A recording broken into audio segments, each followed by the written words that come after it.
आजादी का अमृतकाल चल रहा है, यानी देश को आजाद हुए 75 साल हो चुके हैं। ऐसे में अंधेर गर्दी की बातें कल्पना से परे तो है, लेकिन हम आज करने वाले हैं ऐसी अंधेर गर्दी का बड़ा खुलासा जिसकी हकीकत आपको हैरान कर देगी। जी हां, एक ऐसा सरकारी स्कूल जहां बच्चे एक कमरे में कैद होकर रह गए, जबकि बाकी स्कूल के कमरों में किराएदार मौज काट रहे हैं। ऐसे हालात में बच्चे और टीचर बेबस होकर रह गए हैं।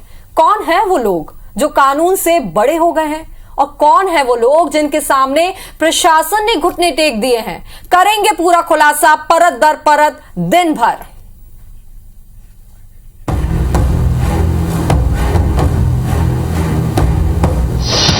अट्ठासी साल पुराने स्कूल पर किसका कब्जा था?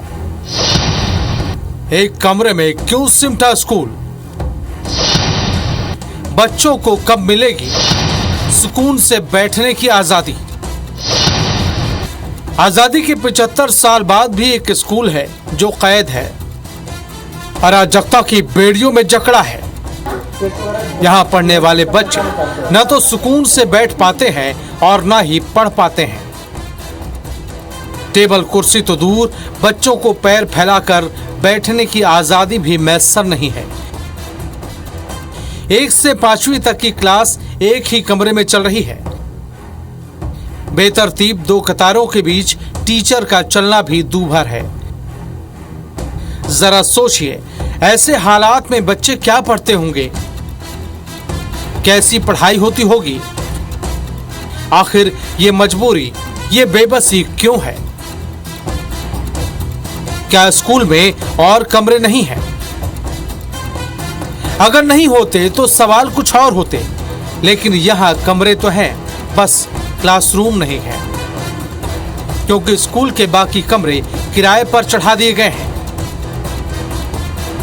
जहां लोग बाकायदा अपने परिवारों के साथ रह रहे हैं। यही नहीं, स्कूल परिसर भी गैराज और कंस्ट्रक्शन कंपनी की गाड़ियों से पटा पड़ा है।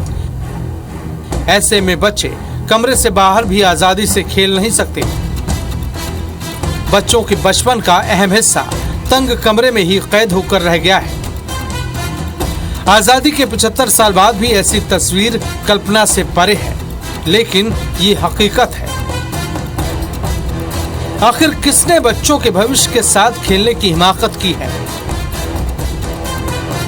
कौन है जो बच्चों के सपने छीन रहा है? कौन है जो नौनिहालों के हक पर डाका डालने पर आमादा है? कौन है जो सरकार और प्रशासन को दे रहा है खुलेआम चैलेंज? क्यों किसी ने अब तक नहीं उठाई आवाज? परत दर परत हम करेंगे बड़ा खुलासा।